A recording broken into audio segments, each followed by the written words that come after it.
Hi. How's it going, Chris? Good morning. Good. How are you? I'm doing well. I'm doing well. Thank you for having me. This is so cool. Yeah, it was nice to. I didn't necessarily think I'd be able to talk to both of you guys like immediately. No, thank you for reaching out so fast. Yeah, I think this is my first like interview, and so I feel very honored.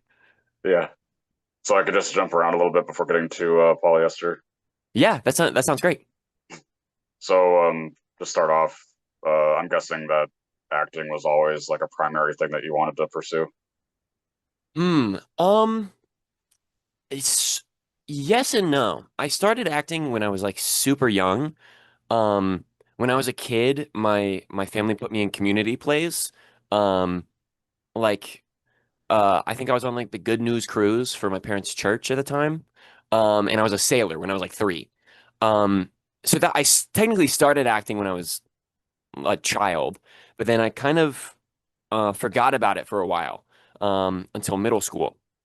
And then in middle school, my mom was trying to convince me to do the play. Um, and the first what's it called? In 6th grade, she was like, "They're doing The Little Mermaid. Like, you should audition." And I was like, this was a different time and a different hunter. So I was like, theater's for girls. I'm not gonna do that. And so I skipped out that year. And then next year comes around, and she's like, "Hey, they're doing Peter Pan."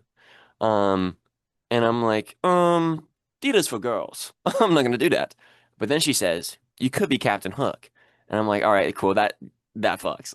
Um, so I auditioned and I got in as a sailor in the ensemble. Not quite Captain Hook. Um, and that's when the bug like bit me. That's when I started like doing theater classes and I was in show choir in middle school, um, things like that. But at the time, I still didn't think that I was gonna do acting. Um, when I was a kid and going into high school, I thought I was gonna do concept art for video games because I love art. Or I loved I loved art at the time. Like I love drawing. And I was good at math and I loved programming. So I thought making games was what I was gonna go into. But then as high school progressed, um, first it was like mostly art classes, but I still did theater on the side and whatnot. And then I started taking more theater classes and started chorus. And so then it was like equal parts, the three of those. And then junior year is when it really flipped. And it was like, okay, now I'm in the drama club and I'm a section leader in chorus. And it was really started to be something that I loved.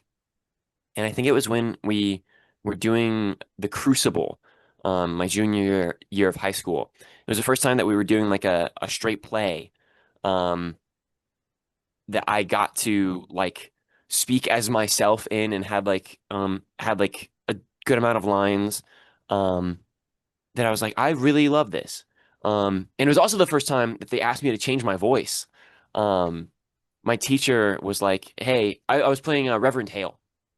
Um, And my teacher was like, "Hey, you still sound like a teenager.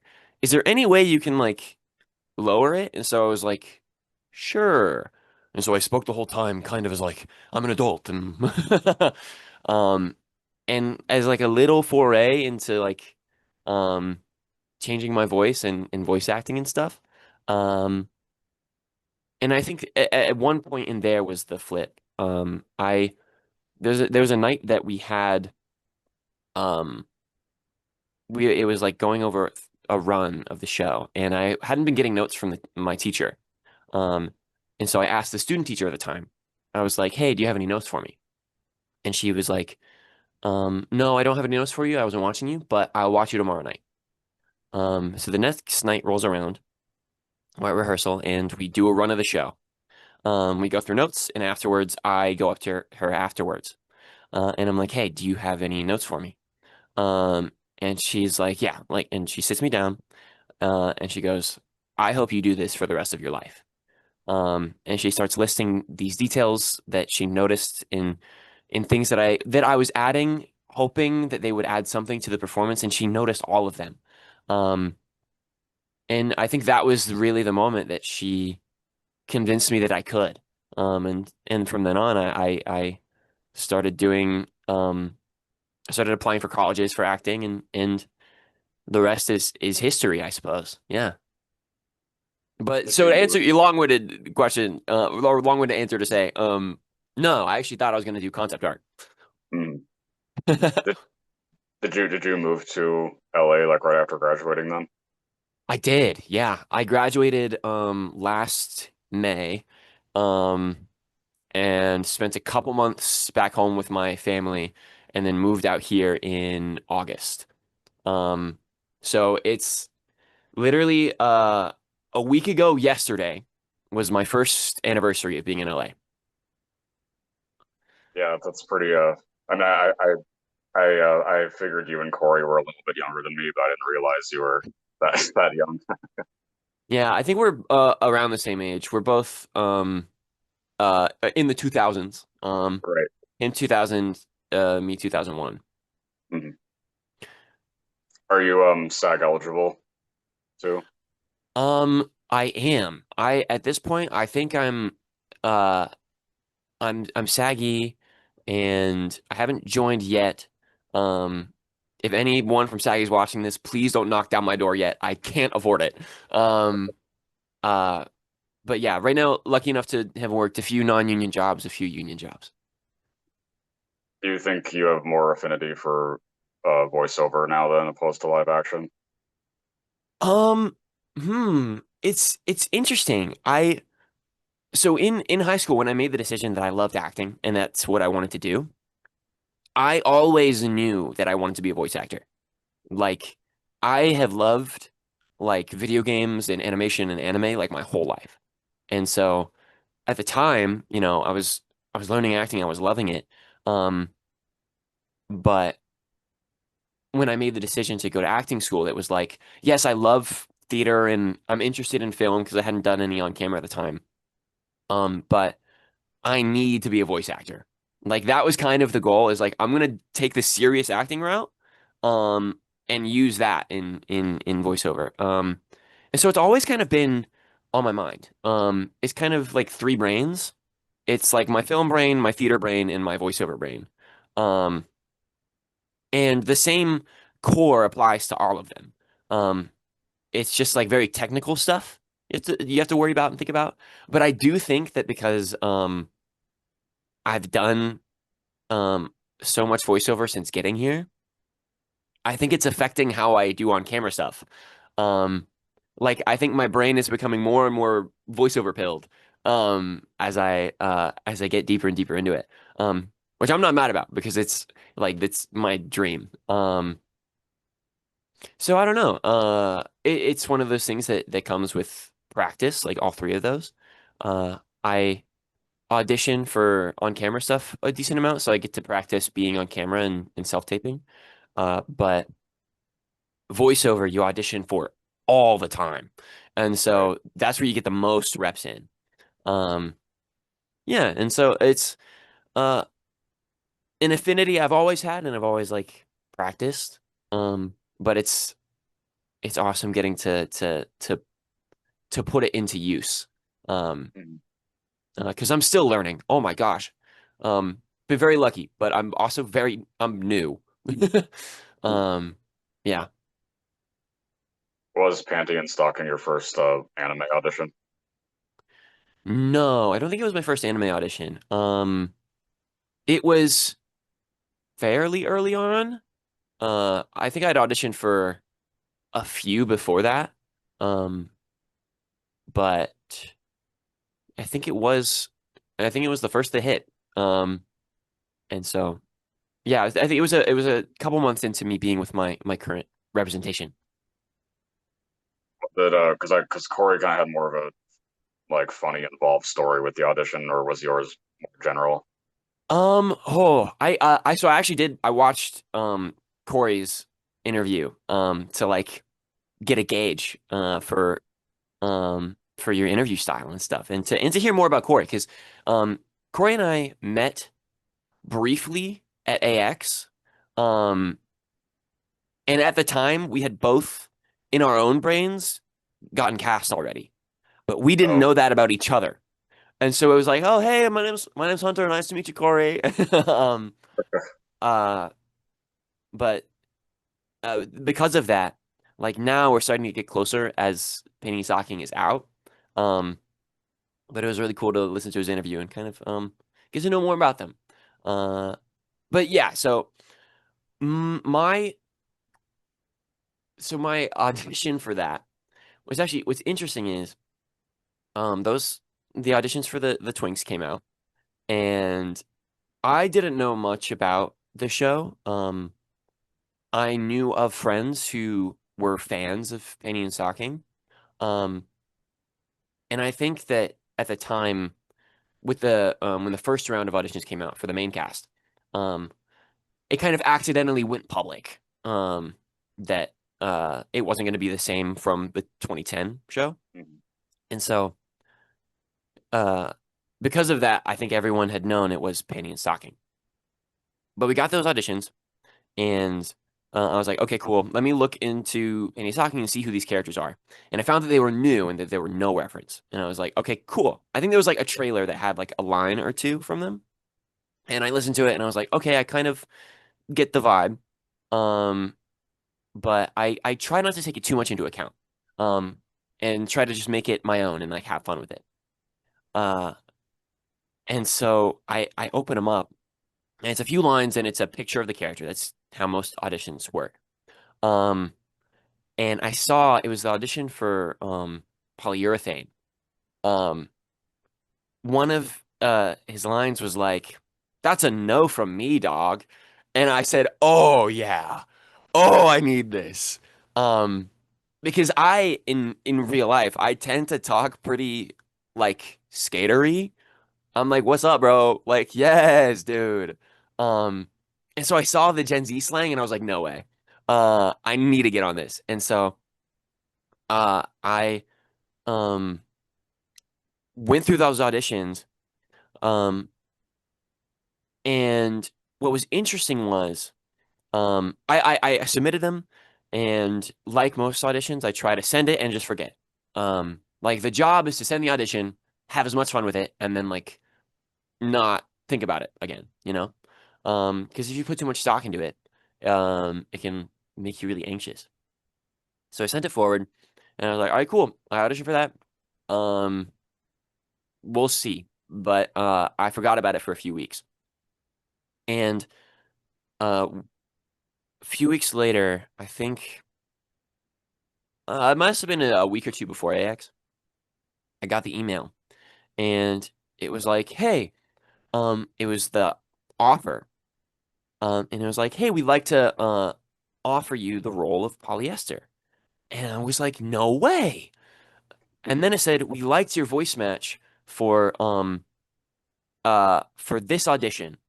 And it was the code name of polyurethane.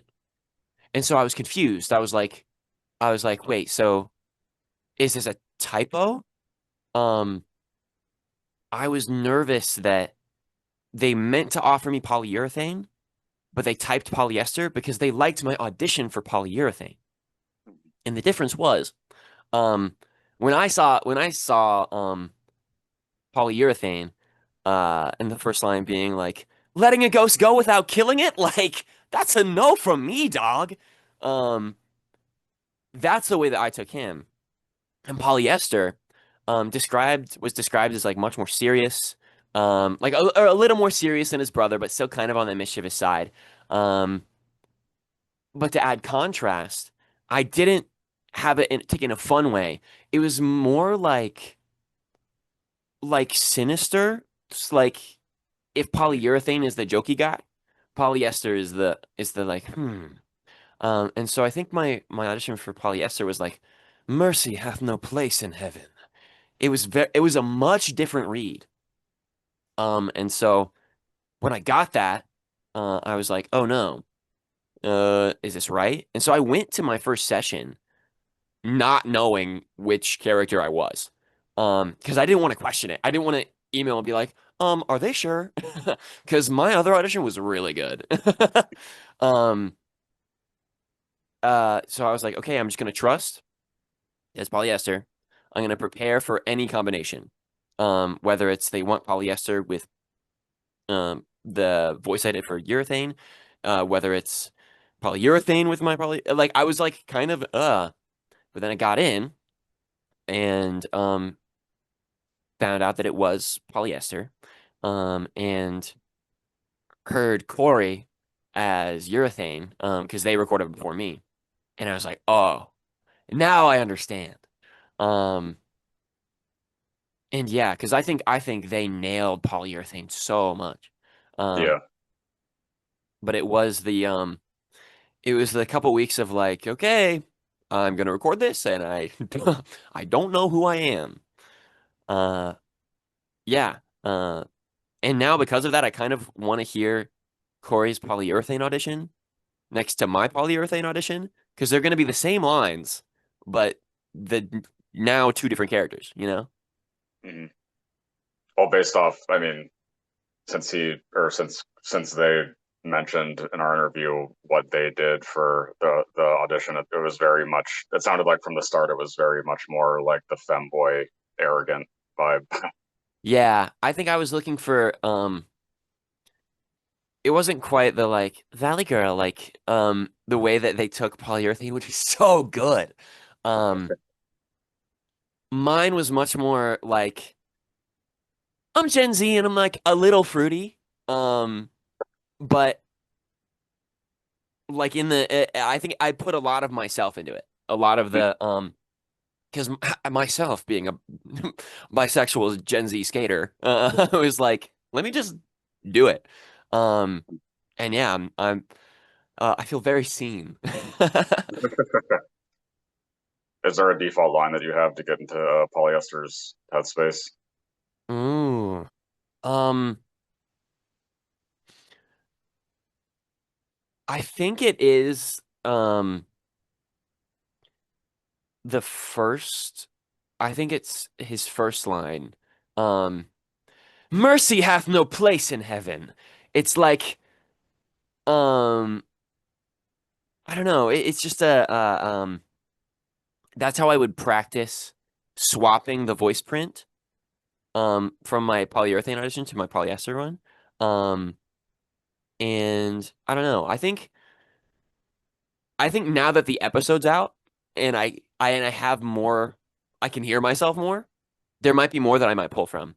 But I think that's the one that like got me into the character. But honestly, um the his voice is close enough to my own. Um that I think I just if I go in and I think like a little higher and just turn on the sass, it's there. Did you get to improv anything? Oh my gosh, yeah. Um, it was so cool. The lines, I think Corey talked about it a little bit. The localization was already pretty great. Like the what the helly was already was Yeah. already in the script, which was amazing. Um, but I as soon as I came in and our amazing director Angela was talking about the project, she was like, okay, some notes from the client is that um we want the Polly brothers to be as Gen Z as possible. So if you have any ideas for slang, just feel free to let us know. And I said that. Um and literally on his second line, uh after the Mercy had no place in heaven, um we had a few extra lip flaps for the like starting today we're gonna take over this whole Dotton City scene. Um there's like a couple more lip flaps that we had to fill. And I was like, can I say and that's on God? And, and she was like, yeah. And I was like, okay. And I have like sometimes we have to explain. We're like, okay, this essentially means like cool, yes, it's an affirmation. Um or like an insult or something. We have to be like, okay, this like if I were to say that Annie is chopped, I'd have to explain what chopped meant. Um uh that kind of thing. But I think yeah, on God, um Oh, there's more from the episode.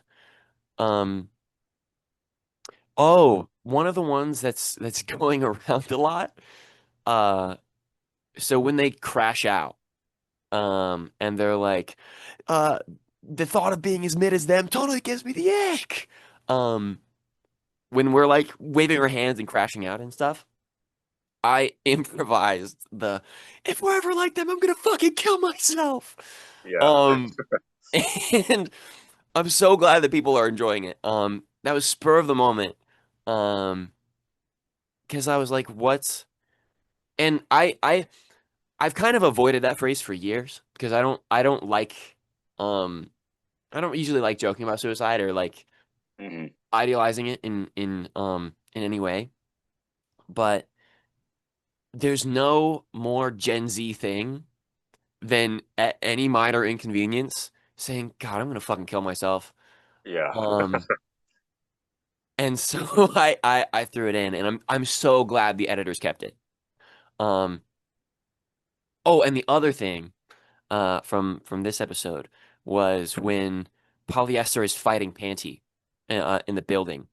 Um, Courtney had recorded Panty before me, and so she added the line of like take this Adolf Twinkler. And I was like, I can't, I gotta shoot back. Um, and so I added the fuck you, Pussolini. Yeah. Um, and that was one that we added the note in the session of like, do not remove this. And yeah, so I'm so glad they've kept so many of those jokes in. Was the because I know another one that from TikTok that people are queuing in on is the thanks Zaddy. That was in the script. Okay. Um, Beautifully written. Absolutely. Um, yeah, and I added the I added the peep this shit before I shoot the demons, that kind of thing. Aren't you friends with Kat too? I am. That was what was so like incredible. Um, this being my first anime credit, was that my some of my closest friends since moving to LA, um, are Kat and Daniel. Mhm. Um, Kat and I started voiceover together in 2020.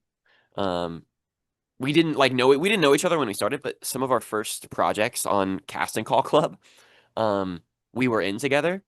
And so at the time, like during lockdown, like we would chat on Discord. And I remember like we watched E3 when that was still a thing, um, and things like that. And while I was in acting school, Kat had graduated and started popping off. Um, and so I landed in LA and I was like, Kat, I'm in town. Like, let's hang out.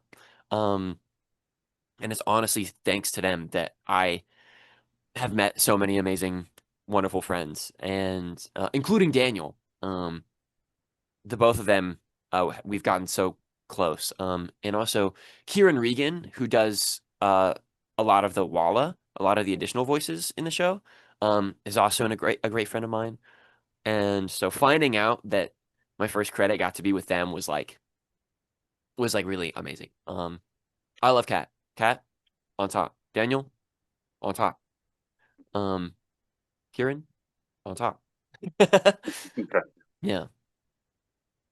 It is cool that I'm sure this will happen way more with the like while the series goes on, but it was cool to see how much their demeanor shifts when they yell at Scanty and knee socks.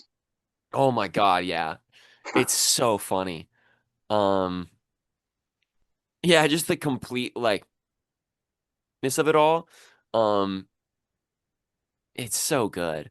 Uh, uh, and yeah, I hope that there's more chances. I hope there's more chances for them to to mess them up. Um, who knows? I know you guys talked about planning a cosplay at some point. Hmm. I um I got plans that I cannot share with you right now because the haters will sabotage me. Um, uh, yes, that is something I'm planning. I would like to. Um, Corey and I still have to talk about it, but it is in the works. Um, there's a few of us that are like we should pull something together. Uh, because I cosplay as a hobby and a pastime. Um, I've done like before being here. It's honestly been a couple years. Um, as I was growing up and going to cons and stuff, I cosplayed all the time.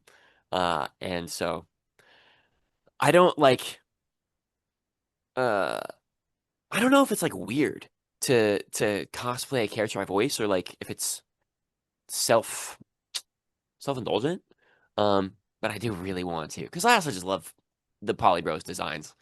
Yeah. Um, I think it'd be really fun. So Corey and I have to plan that for sure. What did you think when you saw their transformation? Oh my Lord, I was geeked. I we were dying in the booth. Oh my God. Um, Angela, like for the first part of the session as we were recording before getting to that, was like, just wait till we get to the transformation. I was like, what is the transformation gonna be like? And I could not have expected that. Um, the golden thongs, the Magic Mike outfits. Um, I don't think I can cosplay that. I'll give a warning. But it's beautiful, beautifully animated, and I'm glad that Studio Trigger is an equal opportunity uh Gooner show or Gooner animators. They know how to make everybody hot. Is there something that you well, I mean, obviously there's a lot that will happen, but is there something that you would hope to see both their brothers do? Hmm. Something that I would like to see both the brothers do. Um, Honestly, I'm not sure. Uh, I am like I don't they don't tell us anything. Mhm. Um, so like we kind of don't know what the what the rest of the season holds. But I don't know. What is going Oh my gosh, hi. Oh no no my sorry, my cat's here. Cloud, do you want to say hi to Chris? Wait, hold up. Let me grab him. Cloud. No. Ew. This is Cloud. Oh, cute. Um he he and his brother Link are around here somewhere. Um but yeah, they don't tell us much. I definitely would like actually my dream would be to have an episode with Scanty and Garterbelt. Um kind of related to being friends with Kat and Daniel. That's my dream. Otherwise, I've been looking for opportunity. There's some slang that I really want to put in the show. Um, and I cross my fingers that I get the opportunity to do it. Um, yeah, and I hope we get more cool fight scenes. Um, because this episode was a banger. Yeah. And Studio Trigger is always like incredible with their animation. So can only hope. Is there something that you want to say to the fan base? Oh, dude. Uh, Honestly, just thank you. Thank you. Um, Camera. Uh, yeah, I think like I've talked about, this is my first public credit. Truly. And so um I didn't know what to expect. And um I think like Corey said in their interview with you, um, I was really nervous. I was scared. Um, I was like, I don't know how they're gonna react. Like, I don't. It's one of those things where when you're recording, you have a few hours, and on each line, you maybe do it two or three times, and you don't get to like sit on it and like make it perfect. And so because of that, we can blow past something and I can be like, was I good in that scene? Um, and after going to AX and being like, oh, this is a this is a show that people love. Um, yeah, I was really spooked. Um, but the outpouring of love has just been so um incredible. And yeah, I feel so lucky and so grateful for everybody and their the fan art and the memes and the kind words. Yeah, Corey and I have been like we've been talking every day, basically, sending each other stuff back and forth. Um, and I don't know. Um I feel very honored to be a part of the fandom and yeah, grateful for y'all. And excited to share more stuff in the future. There's something I was gonna say. I had another thought, but it's gone. Oh, yeah. Um, oh, I think I was gonna say that I've been really grateful for the opportunity to get closer with um Corey and Courtney and Christina and Kat and the rest of my castmates through this. And get closer with everyone who's been watching and enjoying the show. Yeah. It just makes us so happy to know that people are enjoying it. So thank you. Um, keep being horny for the twinks. Like rock it out. Um, yeah. Ah. Would you have an answer if you've ever thought about it? What do you want your legacy to be? Hmm. That's my final question for every interview. So Hmm. Um, I think that that's really tough. Um, I knew you asked Corey this, but I for some reason I was like, oh, Chris is gonna ask me. Um, I think just that I don't know. I want people to feel seen.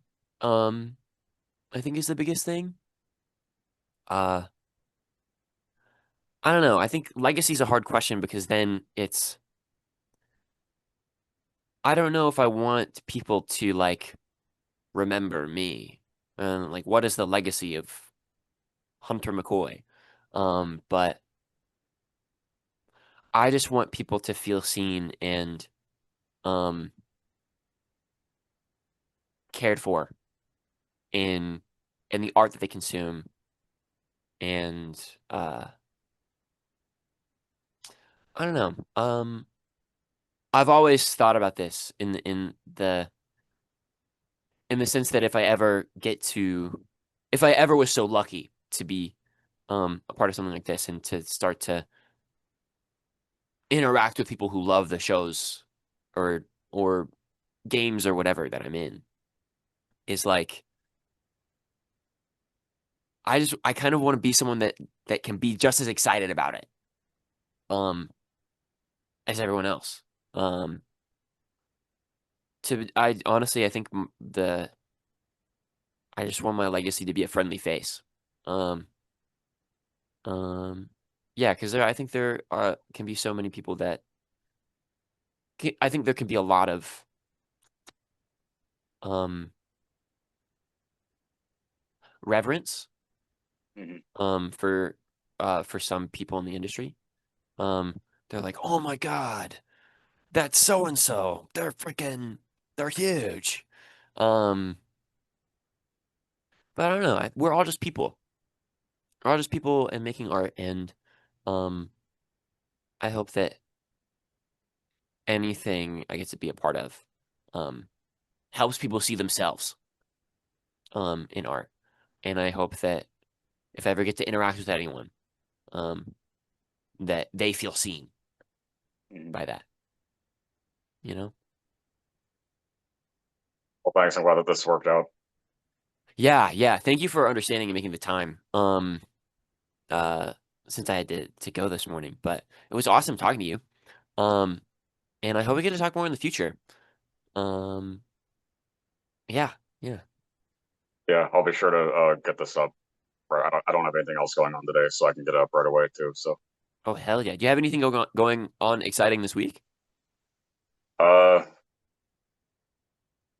no, I mean, no. The end of next week, I'm seeing the Deftones. Whoa. I don't know So, much of the Deftones. I know the name, but yeah, hell yeah. uh, yeah. Besides that, no, I'm just kind of because where I am in Minnesota, there's not the next like really big convention isn't until the first week of November. But Ah, dang. I'll probably do. I actually was planning to cosplay polyurethane. No So way. Please tell me you have a friend that's doing polyester. I'm trying to figure it out. Okay. Okay. But I get it. You gotta play favorites sometimes. Yeah. Um, hell yeah. Well, I'm excited to see that. Um, when slash if you take pictures and post them. Yeah, for sure. I just reached out to a drag queen I'm friends with to commission the wig. So No way. That's gonna be beautiful. yeah, Cool. I can't wait to see you eat that. thanks. I will hope you have a good rest of your day then. Hell yeah. You too, Chris. Thank you so much. Bye. Talk to you later. Bye-bye. Bye.